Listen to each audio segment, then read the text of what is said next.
Good morning, good afternoon, good evening, and welcome to episode 9 of In the Red Corner. That's right, episode 9. If you're sitting there, especially if you're in the UK and you're thinking, episode 9? Didn't they do episode 7 last week?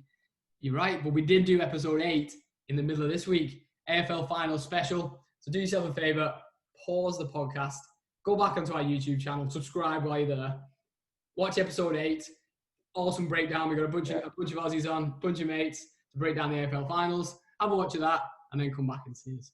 Joining me as ever, Mr. Grant Winstanley. How are we, my friend? Not too bad, mate. It's the sun's been shining today, and it seems as though it's a nice sunny weekend to go out of the house for no more than 2 hours and maybe sort of bump into someone. But anyway, positivity. How are you finding things? Yeah, good. The sunshine is a welcome relief for as long as we're allowed in it. But it's also a perfect weekend just to sit inside on your couch and watch the Footy Finals, isn't it? So that's it, mate. And you know what? And we've got tomorrow. That's it, mate. Finals is upon us. There's a lot of sport as always. So let's get straight in now. A little bit different this week. It'll be me that I'll ask the question to you, Matt, if you don't mind. Sounds good to me. So the thing I want to know is there's been talk this week of Conor McGregor supposedly fighting Dustin Poirier in some sort of charity MMA bout in Ireland in December, under obviously McGregor Entertainment or Promotions or whatever it is. But the thing I want to know is, who do you think needs each other more? Does Conor need the UFC more, or does the UFC need Conor more? Yeah, it's interesting that because it is very topical right now. I think it's a completely symbiotic relationship. They both need each other as much as boring as an answer this is. Yeah. They both need each other as much as the other one. Yeah. I think with this boxing, the boxing event that McGregor and Poirier are trying to put together, for me, it feels or it screams like a cry for help. It's a cry for attention. It's Conor's way of showing that he's desperate to fight. UFC have held him back for, I don't know, there's a couple of reasons they might have done it. They're missing out. They don't want to miss out on the gates that Conor brings. They don't want to risk Conor losing to someone so that he potentially doesn't get the Khabib rematch.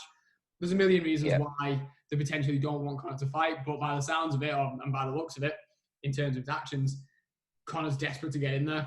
Now, he has enough power, in a sense, that he could put these type of events on himself if he wants to. Yeah. So I do think that if he really wanted to, he could go ahead, organise this thing with Poirier, give it all to charity. Happy days. They both get to fight, prove that they want to fight, and then we'll get the rewards of that. Yeah. In reality, I think, like I said, it's a bit more of a cry for attention. If McGregor and Poirier are serious and they're going to go ahead with this boxing bout, the UFC might as well back it. They might as well get in on it. They might as well cash in on it, and they might as well make it an MMA fight. If them two are going to fight anyway, I'm not sure how it works with their contracts. I don't think it'd be so easy just to go and organise another fight within another organisation or an organisation that you make up, McGregor Entertainment or whatever it is. I think the UFC will, in the end, make the fight, or at least get in on it. If it's going to happen anyway, they might as well be a part of it. We've seen how the relationship works, and the UFC do need Conor. They need the stars there. They've got a few still milling around now while he's away. Masvidal, Diaz is always going to be a star. Adesanya now, star.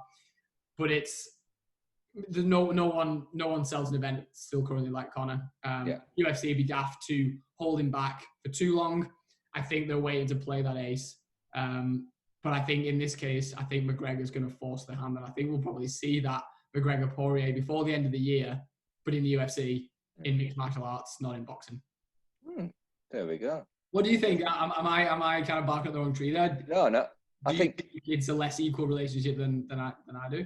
I think every single point you've said there, I can't disagree with, but I'm kind of leaning towards Conor needs the UFC more in a way, because and the only reason I say this is I feel as though if he wants real legacy in MMA, and it's all about this MMA journey, there's nowhere else to go.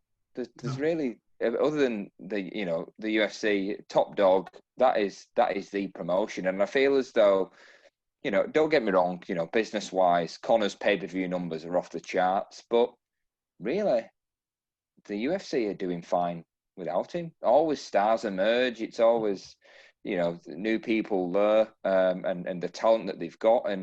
And I think the big thing for me is in the most recent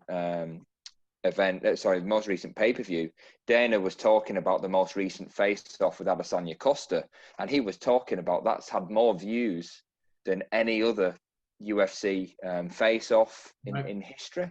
And to me, that seems as though he's basically saying, we're in a good time here, and not to say this has all been happening, but he's kind of promoting the fact that a lot of people are tuning in Fight Island, in isolation, for this fight. So I just think it's with or without Conor, the UFC will always be the UFC. And if you do you want to get in on this, or if you don't, well, the train keeps rolling, So, and obviously I mentioned Izzy and Costa and their face-off.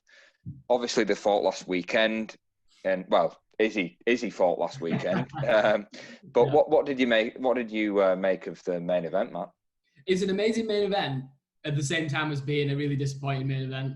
It's been built up, that fight. I think we mentioned it last week. Yeah. For 2 years, Dana was absolutely blowing smoke up it. It was going to be the best fight ever, best fight of the year, whatever he was saying. And it had the potential to be that. Yeah. The reality was, I think Costa got in there, having not fought 5 rounds before, and decided that he wasn't sure he could go 5 rounds, so tried to take it easy in that first round, the first 2 rounds that we saw. I think he didn't have the respect that he should have for Adesanya's power, Adesanya's movement. It's been said, on a million different forums that you can't really prepare for Adesanya. You can get tall, skinny kickboxers in who move a bit like him, but it's very, very different than the reality of being in there. Yeah. And I think Costa was a bit like a deer in the headlights when he saw Adesanya's movement. When he started to take those leg kicks, he was whipping them out instantly. Instantly, you can see the effect they were having. And I just don't think I don't think Costa had an answer for that.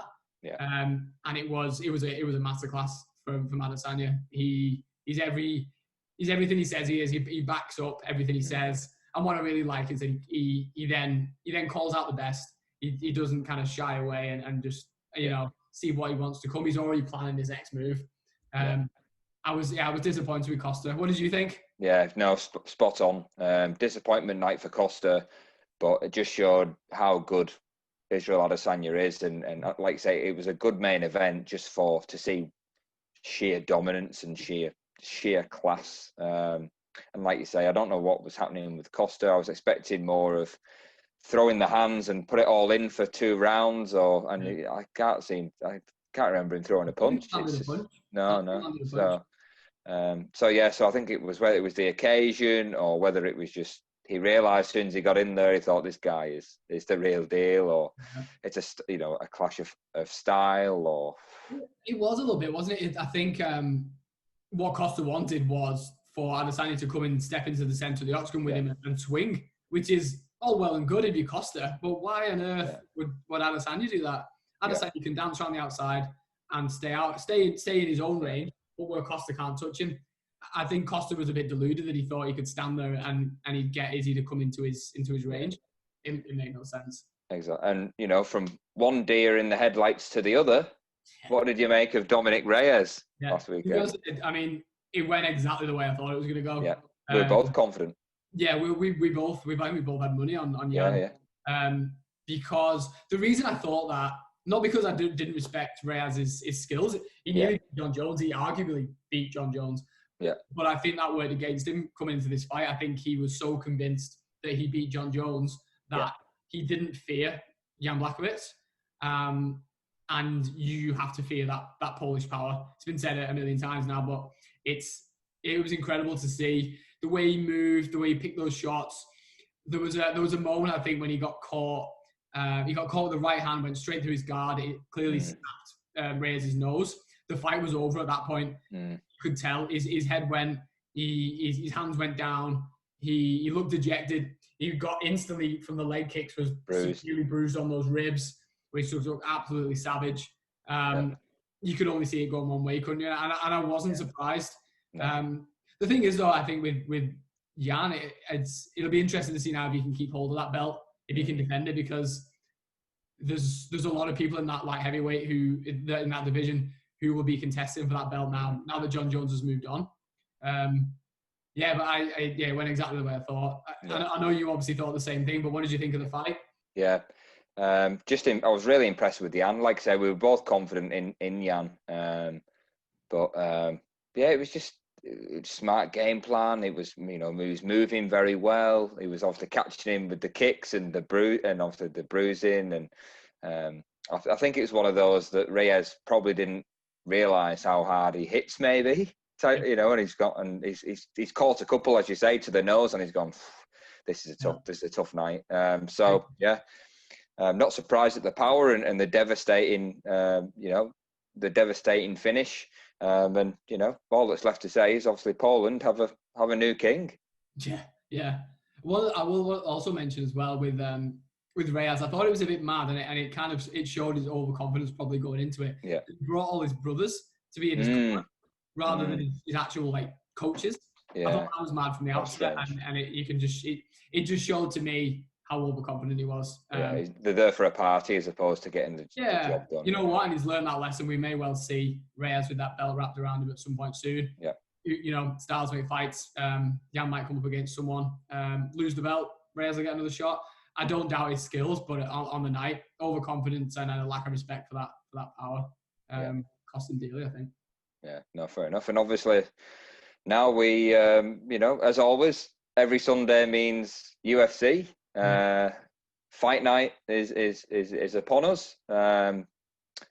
Probably on paper, not a barnstormer, not a particularly great fights on paper, but I would say many times we've said this, and many times we've been quietly surprised at how good these cards can be. And let's be honest, entertainment-wise, some of these fight night cards are probably better than a lot of your boxing pay-per-view and what you get on that side of combat. So what's, fight night, week card, but, we're still going to tune in, aren't we? So yeah, you're absolutely right. The matchmakers in the UFC know what they're doing. Sean Shelby, Mick Maynard, they don't mess around. Even though you might not know some of the names, they match people up really well. And, we always get a strong card.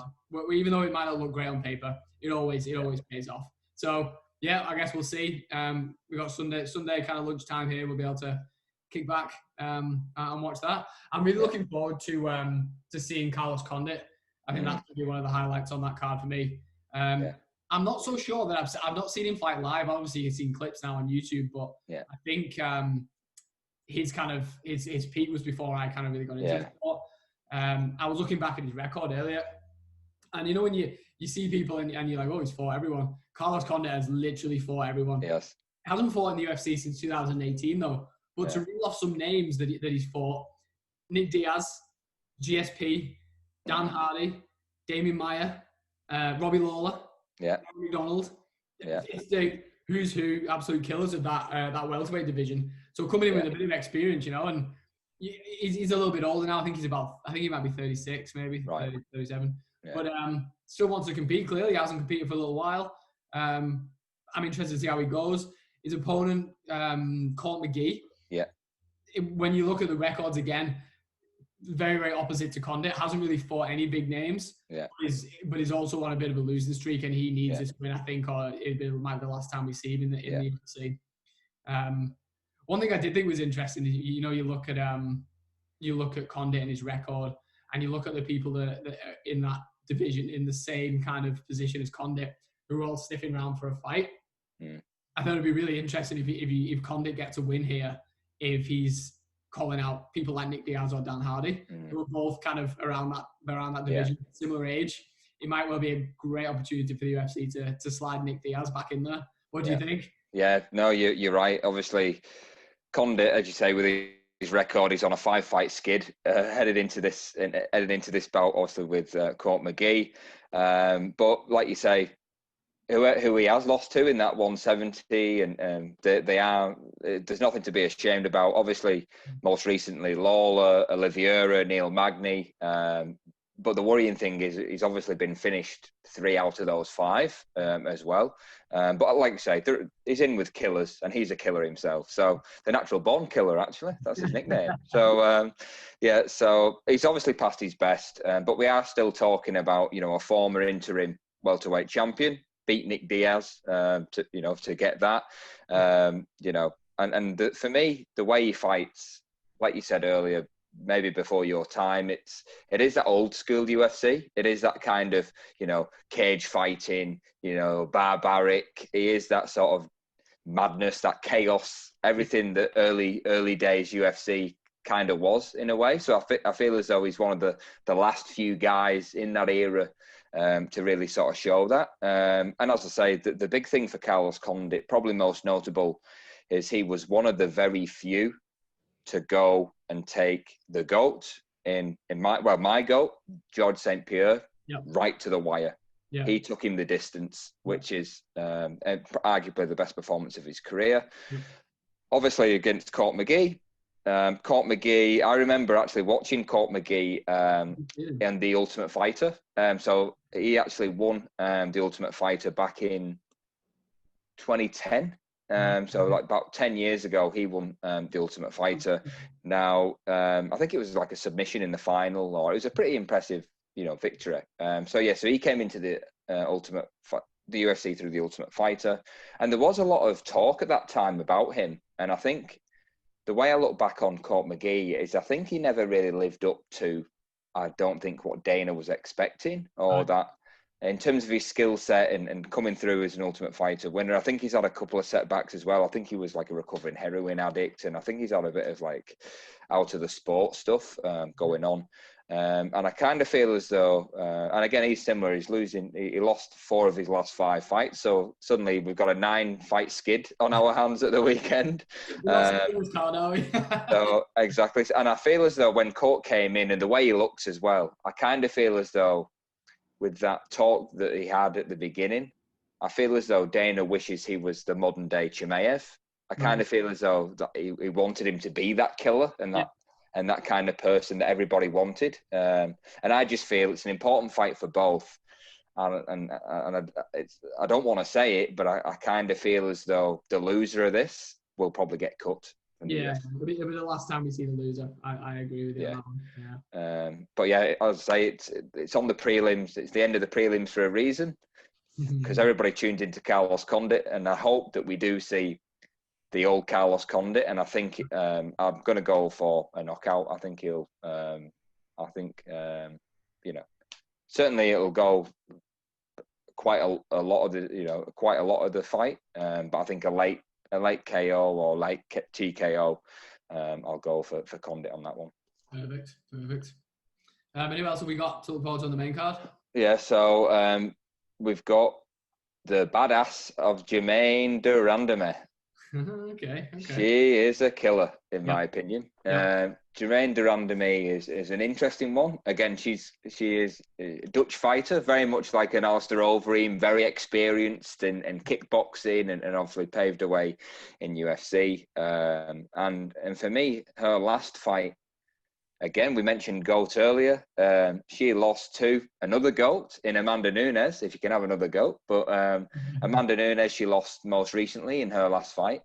And I would say, since Nunes touched gold, I would say Germaine de Randamie took her.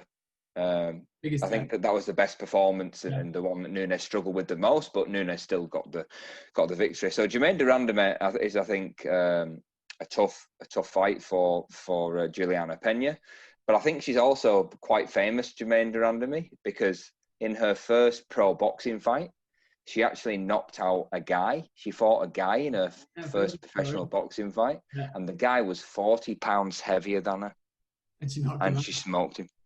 So she, like I say, she's a badass. I call her a badass for a reason. And I think she's got great stand-up. I've always took a shine to her in a sense, in terms of I like the way she fights. Obviously a former featherweight champion, because she won the belt from, she won the belt with Holly Holm in controversial fashion, a couple of punches after the bell. And then I think the relationship soured a little bit because the UFC stripped her of the belt because she wouldn't fight Cyborg. And then ever since then, it's kind of been a rough relationship. So, and obviously... Are they feeding her a killer here? Is Paige going to cause her any trouble? She definitely has the skill set. She's another... I think Juliana Pena was the first female Ultimate Fighter winner also. She's also Ultimate Fighter pedigree. A similar style in that sort of kickboxing. She likes that stand-up game. She obviously won her last fight. I think she's won 5 of her last 6. But her only loss came to Valentina Shevchenko, which is nothing to be embarrassed about at all. So I think she's a good fighter, but I'm leaning towards de Randamie in the stand-up battle, and I will say de Randamie gets the win. How do you see it? Yeah, I think it's a bit more risky. I think right, okay. Davis Pena up to beat de Randamie. I think they think she's going to cause a lot of problems. So I'm gonna go against you on that one. I think Pena might get this done. It might go the distance though. I think it'll be a decision win. Yeah. Fair call. Next up, I would say that's pretty, is worth talking about is the big boys. It's the big fellas. It's Jorgen de Castro versus Carlos Felipe. Yep. Now, the reason why we kind of take a shine to de Castro is it brings back great memories of seeing him live in Melbourne. So he was at UFC 243 when we watched him. Obviously, he knocked out Justin Taffer when we was there. So I like to say heavyweights who always stand and bang, and you can guarantee it's the hardest thing to do in UFC. I would say bet on heavyweight fights because you just don't know how it's going to go. What do you anticipate? Yeah, like I said, we have been lucky enough to see Jorgen de Castro. We didn't see it for very long though, because that fight lasted like 2 minutes or something. Yeah. So we haven't seen a lot of it, but it was a savage knockout. So he's got power in those hands. Lost his last fight though to Greg Hardy, and I think he underestimated Hardy a little bit, and I think that Jorgen de Castro will really have something to prove. Right. Okay. So it's going to be an interesting fight. His opponent, Philippe, he's only had one fight in the UFC, which he lost, I believe, to Spivak. Yeah. Who's also there at the minute. So that was recently as well, wasn't it? He's turned around pretty quick. Yeah. So both coming off losses, both got something to prove. When you get that kind of a matchup in the heavyweight division, someone's going to sleep. Yeah. I think so. I don't think this fight will last very long. I think it'll be done pretty quickly. Can't speak as much for Philippe, but I know that Jorgen de Castro has got serious power in his hands. So I'm gonna put my cap on him there, and I'm gonna say a knockout for de Castro. I will say I will agree with you there and say de Castro knockout. And I think just looking back quickly to the Melbourne fight, it was over very quickly. Yeah. And the reason why I know it was fairly quickly in the first couple of minutes, because I think we were still talking to each other, trying to determine where he's from, because we saw a flag that we didn't recognise. And I think we were just talking about that, saying, I don't know that flag. And then as soon as we kind of tuned in, Taffa was licking the mat. So and I think it was Cape Verde, I think it was Cape Verde was the flag. But I just remember us going, and we're pretty good with flags, but that stumped us as well. So there we are. Quiz in a couple of years, and that'll pay dividends that we saw. Yeah, exactly. Obviously, main event is Holly Holm versus Aldana. What do you make of this one? Great fight. Holly Holm always brings it. She's one of the, if not the most, she's one of the most intense people in the UFC. One of my favorite things that she does is when she enters the octagon, does that thing where she paces up and down. Yeah. Throughout there, the entire introductions, her opponents kind of walking, she literally just paces. She's so freaking intense. But this should be a good fight. Her opponent is Aldana is a boxer, so I think she's going to want to bring Holly into her world. And obviously, we know Holly Holm's a world champion boxer, but tends now, I guess, within the UFC, tends to use her kickboxing skills.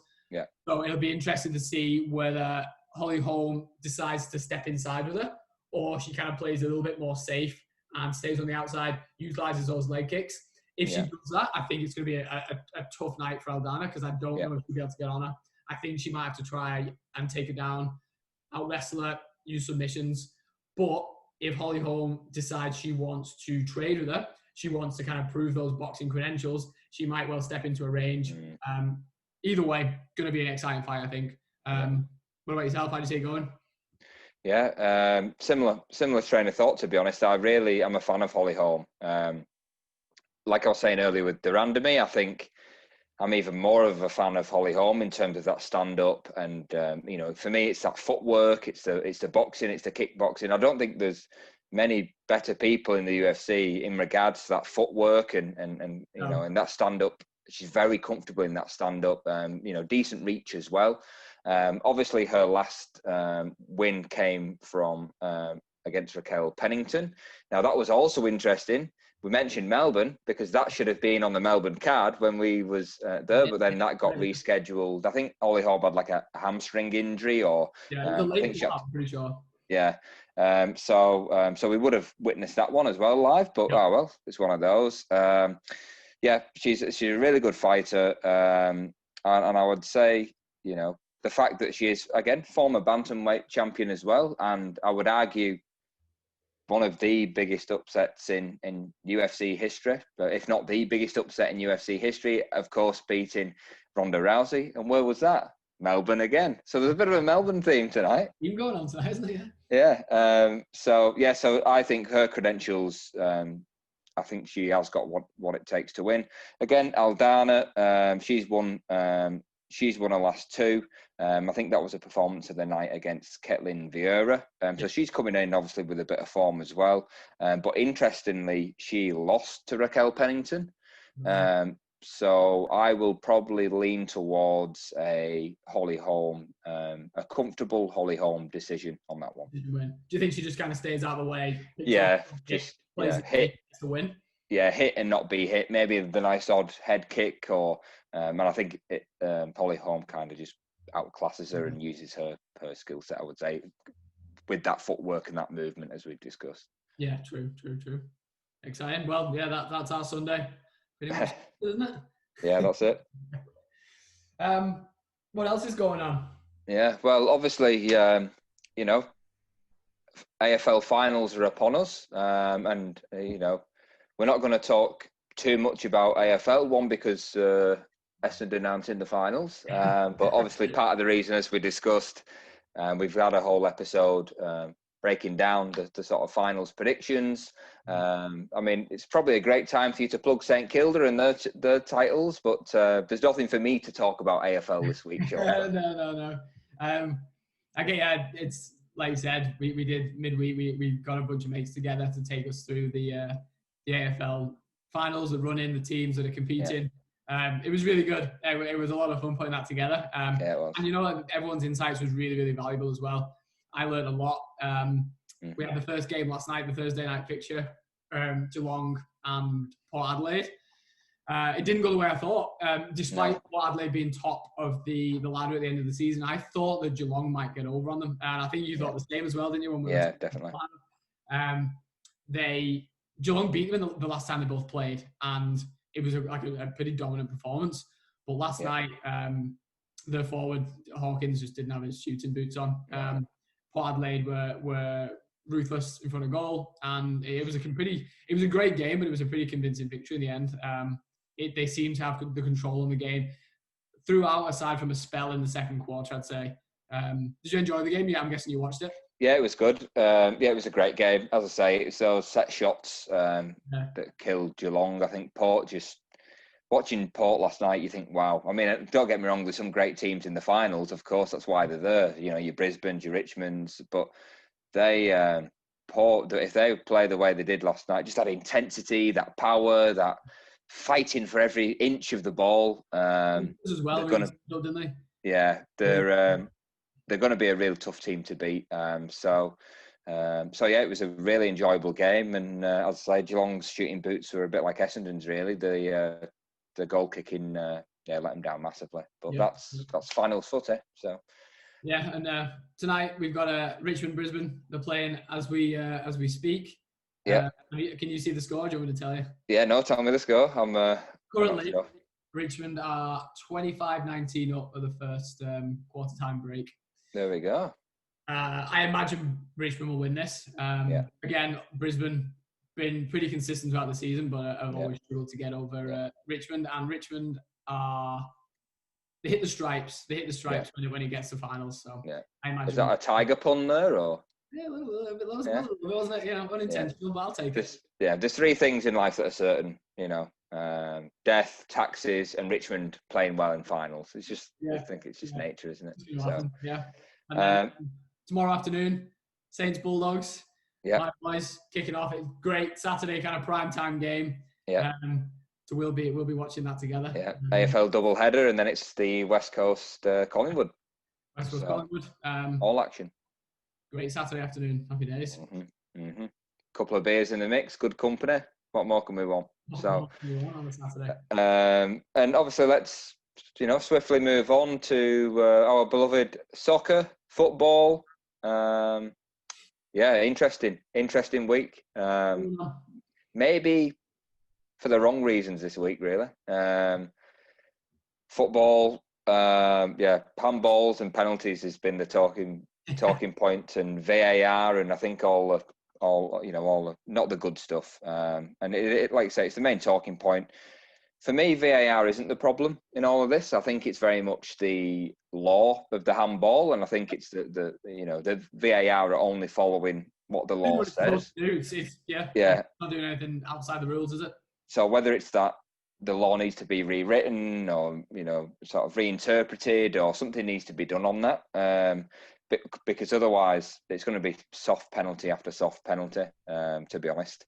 And for me as well, with the whole VAR thing, it's kind of stopping that flow of the game as well. It's kind of getting very NFL-like, and even celebrating goals, you only celebrate about a minute after the goal's gone in, because just in case there's a referee check or something happens, if someone got pushed down the field about 5 minutes ago, or so it for me, and I don't know what your thoughts are, but it's taken away that enjoyment of what football is, and that passion and the love of the game. And if it doesn't, quite frankly, if it doesn't change, that love, as much as the love will always be there, but maybe that strong love for it and that passion and tuning in, and it's going to disappear quickly if it's not fixed. How do you see it?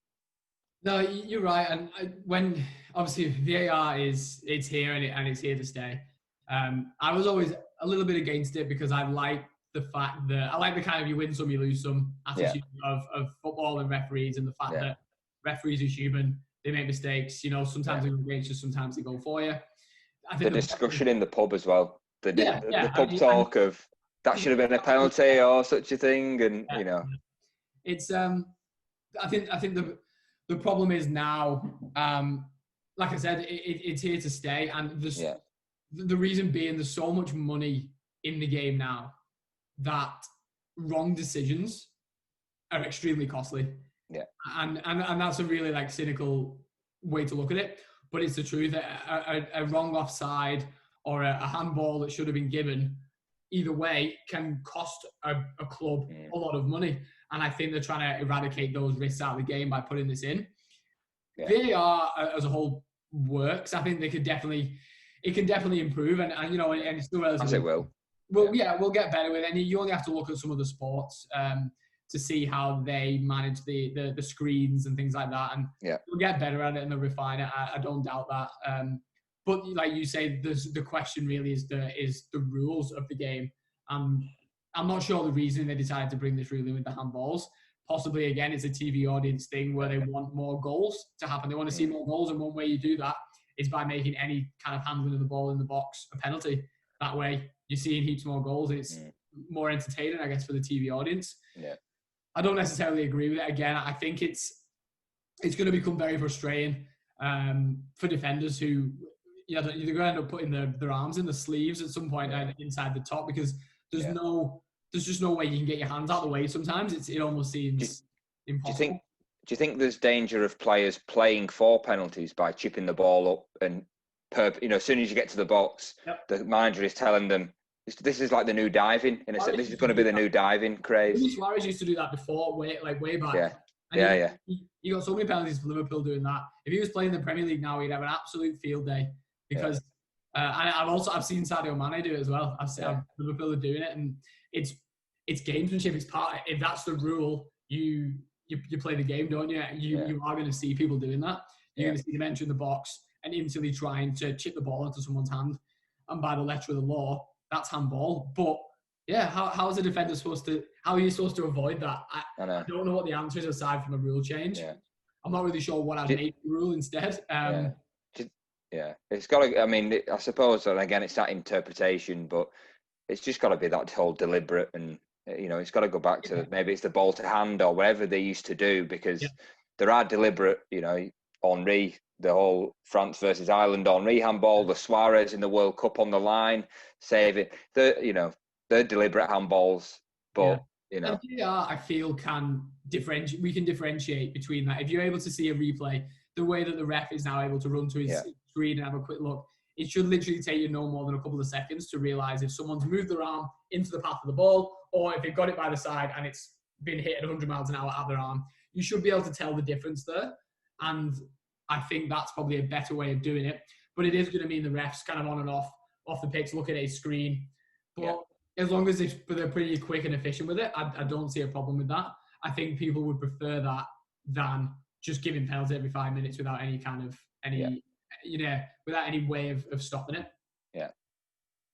It's interesting you brought this up because you've just become a victim of it last weekend. I can see why you're irked a little bit about this one. Well, I mean, what can I say on Man United Brighton last week? I mean, the week before, it obviously, like you say, went against us, Crystal Palace in terms of the VAR, and it's the whole, balances out or whatever you want to call it. And it just so happens this week that a big decision is made, and for me, away from that, it was already becoming the strangest. I honestly believe it was the most strangest game of football I've ever seen.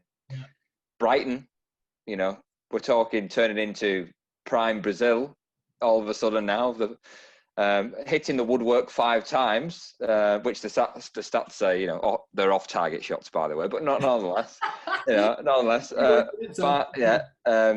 They've hit the woodwork 5 times. I mean, and if I'm being honest, if the score ends 5-2 Brighton, I cannot mourn at all, because it could have probably even been 7. And I couldn't have mourned if it was 5-2 Brighton, just because of the way they played.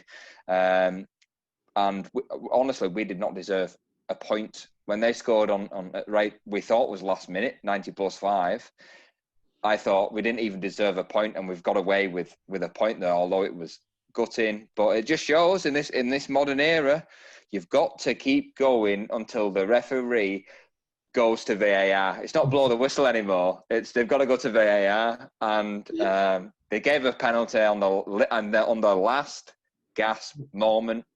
I don't see a problem with it, obviously, because it went for my team. But no, honestly, I think it was a penalty. Morpé's hands up in the air. It makes the decision for the referee a lot easier. So for me, I don't have a problem with it, and it did happen.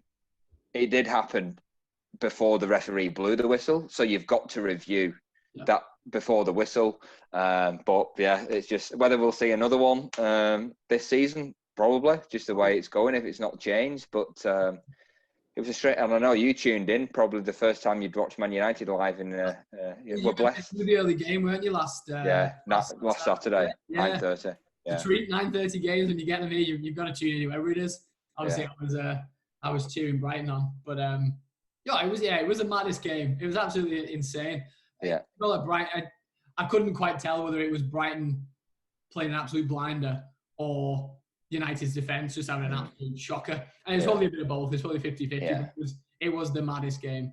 I know. And obviously, and then midweek, it's been an interesting week. And then we move on to the League Cup fixture, and we play Brighton again. So We play Brighton, but all that needs to be said about that is, Man United's B team is better than Brighton's B team. That's all it's shown. We comfortably won 3-0. If Trossard could have his shooting boots on like he should have done, hitting the woodwork, he may have even got another 1 or 2 in the League Cup. But our keeper Dean Henderson, 2 clean sheets now for him, pushing De Gea, which is a good sign. And obviously now we play Everton in the next round of the League Cup, which is interesting. But and today, it's been I'd say I've been watching a lot of press conferences or trying to get into the mind of Jose a little bit with Spurs, and I'm thinking I'm nervous for the weekend. Spurs, on the flip side, was it the result of a bad VAR decision going against them last weekend, last minute against Newcastle. My preview for this week with United Spurs is I'm actually surprisingly quite comfortable on this. I think we are going to beat them. I don't know why that is. I don't know. Maybe if I wake up tomorrow, it might be different. But and this is on the back of, like you say, Tottenham's game against Newcastle, which I would argue was probably their best performance under Jose Mourinho. But unfortunately, last minute you concede a penalty, which wasn't a penalty. You drop 2 points, and that's just you can look good and play well. You didn't finish Newcastle off, and you can look good, but alas, no cigar. So that's Spurs. I mean, should I be optimistic, or I don't know. It's a tough one. Depends what Spurs turn up, doesn't it? Yeah. They've looked really dangerous pretty much every time I've seen them this season. But the chance conversion's been pretty poor. Obviously, they had the game of the week where they did put some away, but the likes of Kane hasn't kind of got off the mark really yet. He hasn't started converting those chances. Yeah. But the flip side of that is they're going to test your defence, and I don't know whether your defence is up for the challenge of having Kane coming down on them. Am I right in thinking Son's not playing though? Yes, that's what I believe, because we won't talk about my fantasy football captain last week of Son getting injured at half time, and I was very irate, to say the least. So I believe he isn't playing. He didn't play last night in the Europa League. Now, interestingly, Kane did score a hat-trick last night in the Europa League. I know it's not Premier League form, but still, I don't want to see that. So, please, I've just, on the back of that, I've made him my captain for tomorrow. So, have you? Yeah. But it's not quite the same. I think when Son's not there, he's going to have Lucas Moura maybe the replacement. It's not quite the same. But I do think you're gonna have a tough time dealing with Kane. I'm guessing Bale's not ready to play yet either. No, still no Bale. Still no. Obviously, they reckon Son is a big doubt. So I have to take him out of the fantasy football fairly swiftly. And obviously, we woke up this morning and Champions League happened overnight. I'm made up, aren't you? Well, what can I say? What I will say is we are not going to progress. I just can't see it. It was a tough draw.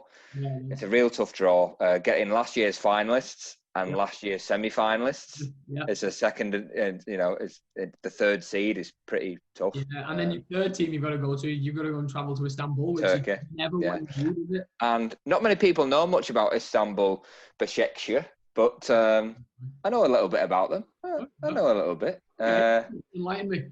Yeah, so they're an interesting team. I think they're very much like a GWS in the AFL, where it was kind of Turkey created this team. It's kind of a new team that the league created. And interestingly, they won the league last season.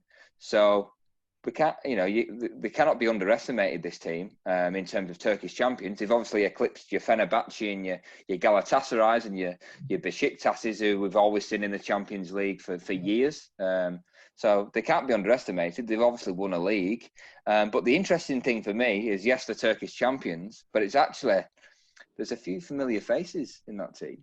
So coming back to Old Trafford is Raphael, Manchester United's right back. Okay. So they have Raphael. They have a guy called Martin Skirtle. You may remember him. Yeah. They have Nasser Chadli. They have Demba Ba. Right. And last season, they even had Gael Clichy, Gökhan Inler, Robinho. So for me, I kind of look at their team, and it's kind of like a Premier League charity side. It's kind of like a Soccer Aid Premier League. I won't say legends, but familiar faces. So they cannot be underestimated. Now, obviously, the bonus for us is, well, one is the travel isn't good, but I'm praying that there's no crowds allowed in the stadium in Turkey, because that makes the away game a lot easier than the hostile environment of Turkey. But is your draw as tough as that, or how did Liverpool get on in the draw? I'm pleasantly surprised at our draw. I'm quite happy. The one thing I didn't want was just going to far out. Well, I didn't want to go to Istanbul for one. Yeah. I wanted to avoid those long travel days. Looking at the fixture list and how thick and fast it's going to come, you're playing twice a week now until after Christmas. I was just hoping there was no long journeys there, and we got away with that one. Yeah. Drew Ajax, which is a good draw. I think we'll go well there because they're going to come and play footy. That's their brand of football. Yeah. They're going to play against us, which usually works well for us when teams try to play football against us. Atalanta, another good side, but I don't think they'll trouble us too much. They scored a lot of goals. They scored a heap of goals. They beat Lazio last week. Right. But they've not come up against our defence. Mm-hmm. And then we've got a Danish side, which I'm not even going to try and say the name of. Midtjylland, I think it is. Midtjylland. How do you say that? I only know that because when Marcus Rashford made his first professional debut under Van Gaal, it was against them, and he bagged 2. So there we go. You'll never forget that one. So we got them. Nice trip to Denmark. Shouldn't cause us any problems there. You'd like to think if things go well, we'll cruise through that group fairly easily, which is what we need, really. Yeah. And one thing I want to say as a side note, by the way, is what I don't like about the Champions League draw is broadcasting dictates the draw. Right. So this isn't a gripe, but what I will say is Man United and Liverpool are not allowed to play on the same night. They're not allowed because of the following. Yeah. So automatically, as soon as you get drawn, we have to be on the other end of if you're drawn between A and D, we have to be on E and H automatically. And that, for me, that doesn't... It's not a fair draw, is it, completely? No, because it kind of rules out... Kind of then... Because you've got to go into this pot, which means then we have to go into this pot. But it's kind of like, well, why? Because it's... so it's... I don't find it fair on that sense. I think it should be a draw. And I know you've got to separate the English. That's not what I'm saying. I know that you've got to... you can't have countries in the same group, and there are them rules. But for Liverpool and Man United, not allowed to play on the same night because of broadcasting. It's a bit... Well, money talks, doesn't it? Again? Yeah, exactly. So, but that's just one of them. But anyway, moving on from obviously Champions League, what else has been happening with Liverpool this week? How's the week been? Well, I got up this morning. What, this morning? Yeah, this morning. I got up this morning and watched the game against Arsenal. Christ, it was hard work. I had to get up at 4:45, and I was falling asleep. The first 10 minutes were all right, feeling each other out.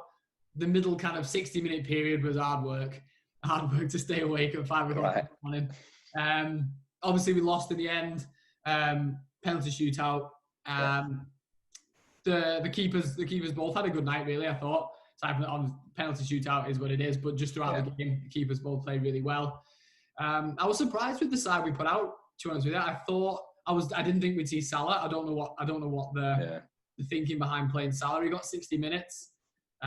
Possibly suggests he might get rested at the weekend against Villa. Maybe they'll take it. I don't know. Fancy football. Don't say that. Yeah. Otherwise, I'm ending this chat and I'm doing something. I'm just not sure. I don't know what the thinking behind playing him was. Whether he just wanted a bit of class up front, but he didn't really do much. I thought we might have saw Harvey Elliott play the game. To be honest with you, I think Klopp's never been shy about saying that he's not that arsed about this competition. He would have stuck with that kind of the second string side. But I felt this today when I looked at the squad that he put out. I felt like he was putting a lot of people in the shop window. Like Harry Wilson, I didn't think we'd see him in a Liverpool shirt again. Harry Wilson played the full 90, took a penalty. It's a bit sad that his last kick of the football in the Liverpool shirt might well be him missing a penalty, which is a bit sad. But I feel like they were putting people like him in the shop window. Mm. Players that you might have got in there, your Shakiris, your Brewsters, didn't play because they're on the way out. Yeah. So, I mean, it is what it is. I'm not too fussed. And then when you see the draw afterwards, we would have drawn City the next round anyway. The game is just before Christmas, which is a busy fixture time anyway. So unless you really wanted to go out and go for this competition, then I'm not too bothered. I don't think Klopp was ever going to be going gung-ho for this competition anyway. So actually, I'm not just saying that because we lost. I'm not too fussed about it. It's for us, the league and Europe are the priorities, and I think anyway this season you can cut down on a few games. The caveat to that is the sad thing is that there's a lot of the younger players there who now won't get the game. That was their competition, so a bit sad that we got out for them, but not too fussed. Arsenal didn't look amazing either. There was a really great tussle. I forgot his name now. Saka and Nico Williams. I think he's just been called up to the England squad. I think his name is Saka. Yeah. They had a great tussle throughout the game, and they're going to come up against each other again in the international friendlies. So that was good to see. I think it was nice to see Williams bounce back after he took a bit of flack on social media, I think, but played really well. So that was our game this morning. Again, the downfalls of being a Liverpool fan based in Melbourne means you've sometimes got to sit through these 5 a.m. games, which is just not that much fun. Yeah. The week started off all right for you, didn't it? Yeah, well, obviously the flip side is we did get the win in the league. Thought we played really well. It was great to see that. My takeaway from that game was seeing Jota come on at the end and Liverpool being able to continue playing in the same way that we had throughout the game. Slot him in. Yeah, he slotted in. He slotted in for Mane, and it was obviously he's not quite the same level as Mane, but it's still we can still play the same brand of football. When you bring Origi on for Mane, it's not a like-for-like substitution. He can't play the same way. So now that we've got that, replacement for Mane, that allows us to continue playing the same brand of football that we want to play. Yeah. So much better. You see what it brought. He could have scored a hat-trick within about 10 minutes of him coming on. Obviously, Salah got in the way for one of them. Had one. Good performance. I was a bit worried about going into that game. Obviously, we've played Arsenal a few times now. So the more you play each other, the more you kind of get used to what you're coming up against, and you can plan for it. But getting that win is important. It was an important start, and we've now got Chelsea and Arsenal out of the way already this season, full points. We go into Villa this weekend, which, although they've started pretty well, again shouldn't cause us too many problems. I wouldn't have thought. So things are looking good. It's looking good for Liverpool at the minute.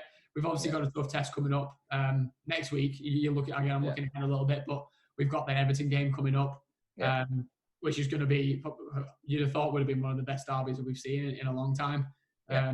Two teams on form there, so I'm looking forward to that. But in terms of this week, Villa at the weekend, like I said to you, I'm interested to see how he goes resting people now, because it's where the games are really starting to come thick and fast. With Salah playing last night, I'm wondering if we might see a change there. I'm wondering if he might drop out the side. You've got people like Harvey Elliott that maybe could come in against you, like Villa. Maybe he could get a game there, and if he's supported with Trent behind him, Henderson may come back into the side as well, provide a bit of support. I'd be really interested to see who he gives a game to. You might well see the likes of Curtis Jones as well play again a few more minutes against Villa. But it's a really positive start to the season for us. No, that's fair enough. Well, I think, and obviously it'll determine on an early goal. If you get an early goal against Villa, then it's probably curtains. But they've been playing. I think they've been playing pretty well this year, Aston Villa. I think they could surprise a little in terms of make it competitive for most of the game. But as I say, if it's an early goal for you guys, well, I think the floodgates may open. But if they can stay in there, I think they can. Yeah, I agree with that. I think if you're Klopp here, and again, I keep mentioning it, with the fixtures coming thick and fast, sometimes with these games you want to put them to bed early, don't you? And then you can start to get people off. I think Klopp will want to come out and put the pressure on them straight away. And put this one to bed. Be interested to see. I'm not sure if he's in the squad yet, but if Ross Barkley gets a look in, him and Grealish in the midfield, it's a good partnership, isn't it? Potentially, they will. I think they will do better this season than people thought they would. I had them earmarked to potentially go down, so start off pretty well. Yeah, and obviously you mentioned Barkley transfer. You also mentioned in your League Cup breakdown of Ryan Brewster. It's obviously news has just broke that he seems to have signed for Sheffield United for 23.5 million. So obviously I want to get your thoughts on that. And obviously a couple of days left in the transfer window. Is it just a case of, I don't think you're going to go into the market again, so I think it's a case of getting people out. But what's your initial reaction to Brewster? Yeah, but it's a funny one. I'm sad to see him leave. I'd have liked to have seen him being the Origi replacement this year. I'd like to see him come in and play that role where he could come off the bench, last 10, 15 minutes, change it a little bit. I think he's good enough. I'm guessing Klopp has decided that he's just not going to get the minutes. We do have a strong squad now, and I just don't think he's going to get his game. Mm-hmm. The smart thing is we've sold him for good money. They're talking about 23 million with a buyback clause as well, which is great business for us if he does impress over there. And Sheffield United play some good football as well, so you could go there and you could have a really good season. Yeah. I'd be interested to see how he goes and how much game time he gets. You imagine if a club like Sheffield United are paying that amount of money, he's going to play. So wish him all the best. I think he'll do well there. Yeah, I didn't know about the buyback. I was actually going to say to you, will you regret it? But you obviously won't. If it just means you're forking out more money to get him back. I told you, whoever does our transfers is an absolute genius. Honestly, it's unbelievable. The amount of people we've said it a million times before, but the amount of people we sold to Bournemouth for ridiculous sums, it's unbelievable. I don't know what goes on in that boardroom, but Jesus, they're magicians. Could he not do anything for United, or I mean? Absolutely. I've no window of hell here, mate. So we'll touch on that in a second. I mean, just to finish off with Liverpool's. Yeah. You're right. I don't think we'll see any more ins. But I do think we'll see some outs. I think with the last couple of days ticking over now, we've held out a little bit.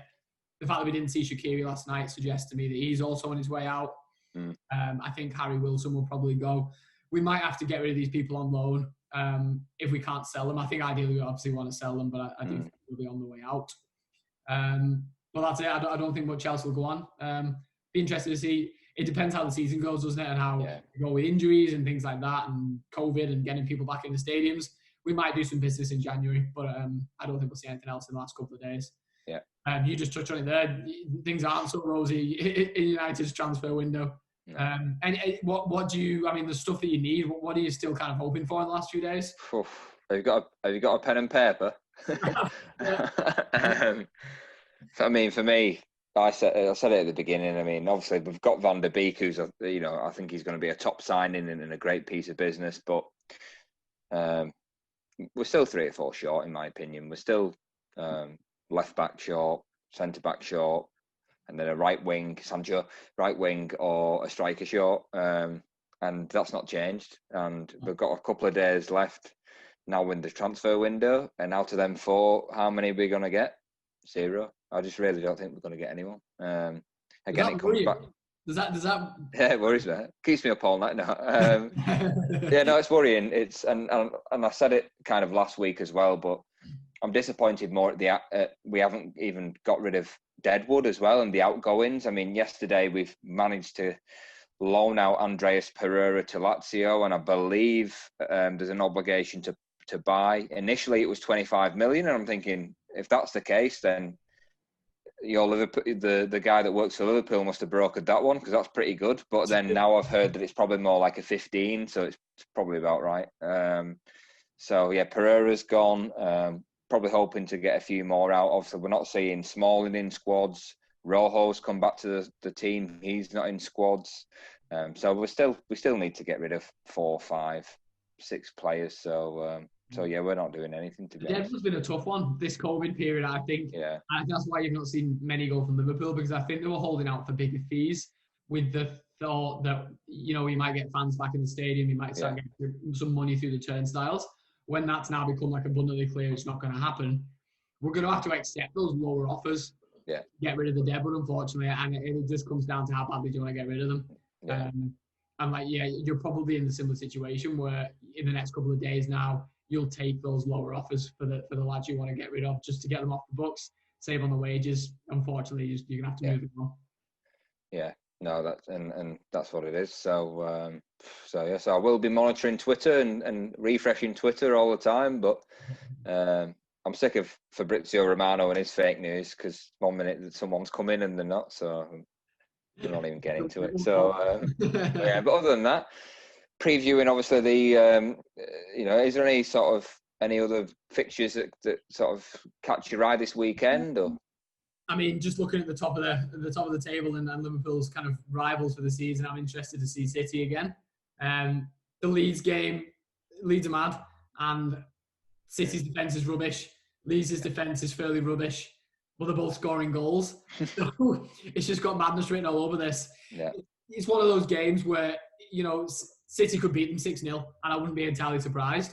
But I also wouldn't be surprised if it was more like a 4-3 situation again, and it could go either way. Yeah.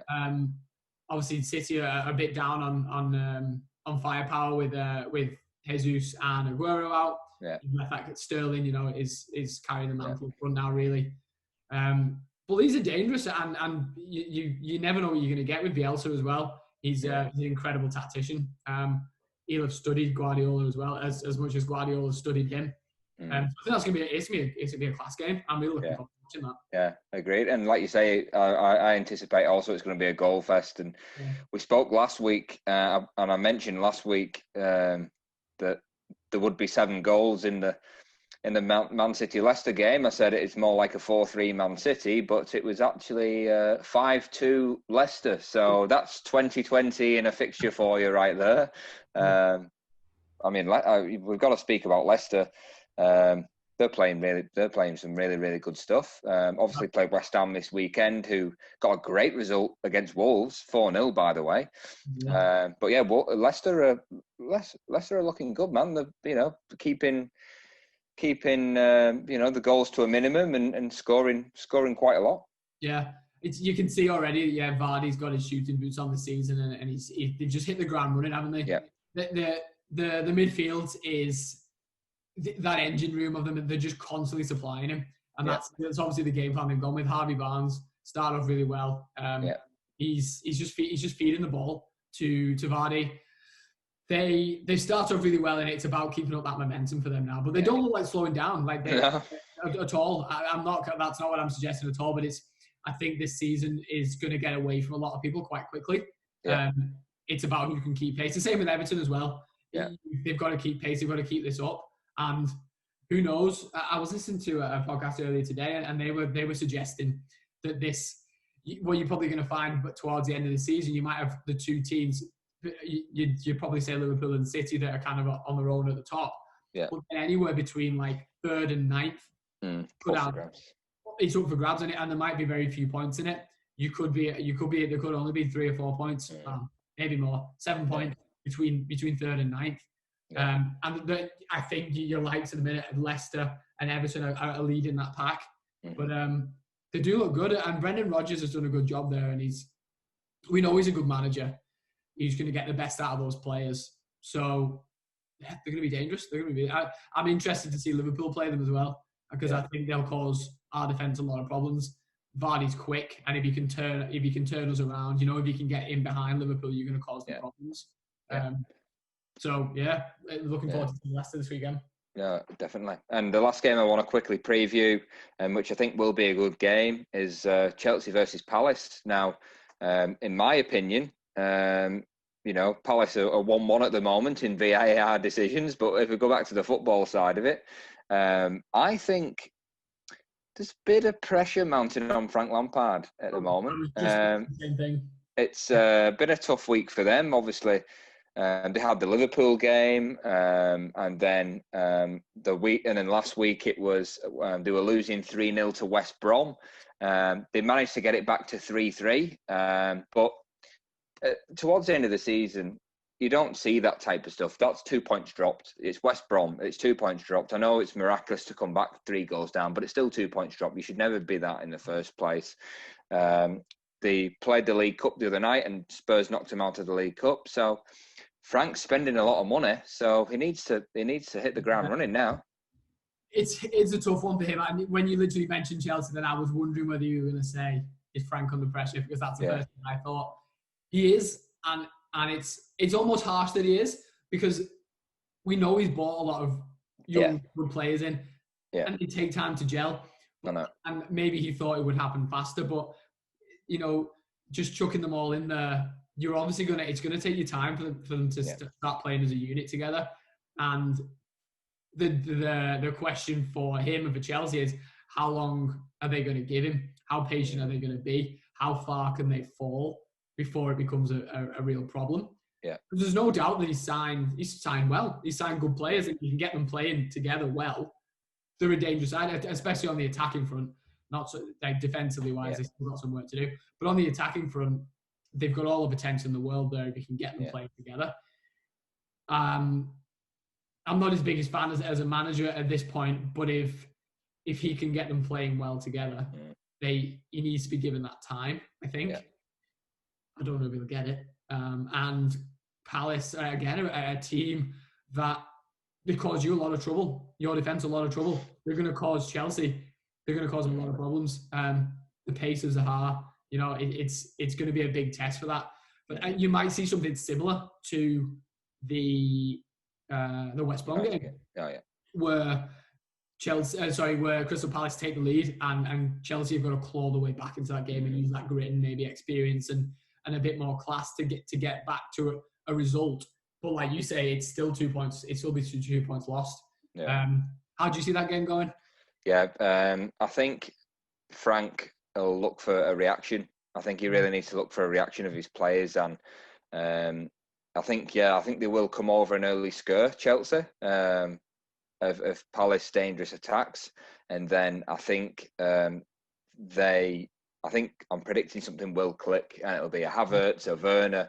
I think something will click for them, and I think that it may be a 3-1 in Chelsea's favour, but coming through adversity to begin with, as you say, with pace or with a VAR decision or something. Yeah.